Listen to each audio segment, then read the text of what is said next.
Well, go on, it's your boy Shorty. Be up in the mix right now for Macmillan, the national cancer charity, for a very special mixtape, the Barbershop Project. My name's Patrick Phipps, aka Uncle Pat, as everybody calls me. I opened this shop when I was 21 years old. It's known as the hub or the cornerstone of the community.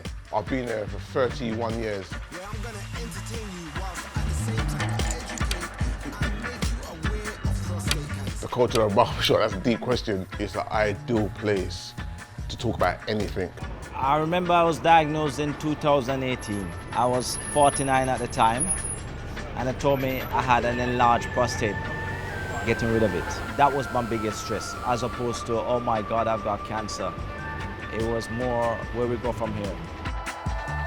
A lot of men don't like to speak out, or they've got no one to speak to. The role we play in the community, it's just a place where men can come and sit down and talk about their problems, have a laugh, have banter.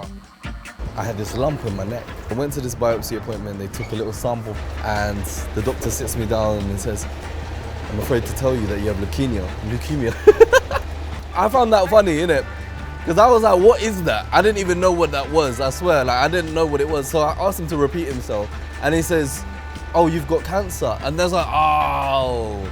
Ultimately, that was the first almost reckoning stage of what would be my experience with cancer. Sometimes people come in for the first time and we're so open, they start telling me their life story. They're like, I've never told no one that before. Like, why am I telling you this? Because I'm a barber, I've been doing it for years. Instead of sitting down in the office and getting scared, sit in the barber chair and talk to the man behind the chair with the clippers in his hand, and you might get somewhere. Prostate cancer in me, well, that journey started at the end of 2010, when my wife was complaining about my snoring. 9 times out of 10, what I've learned through my journey is that we find out about this illness purely by accident when we go to the doctor for something else. I'm pushing the narrative more on prostate cancer because my mum's husband died of prostate cancer. If I could save one person or try and help save one person, I'll talk to 1,000 people just to get to that one person.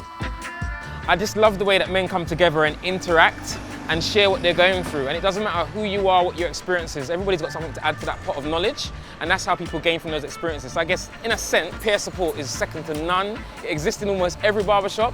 Macmillan's ready to do whatever it takes to help everyone across the UK who's going through a cancer journey to get the best possible treatment and care. What we've done through the Barbershop Project is we've created a channel for which men can access that support.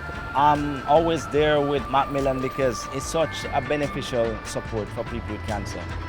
A lot of the time, I think we hold ourselves down, and even just going to a group that's going to be able to give you something, then just doing it alone, I think it's an amazing thing.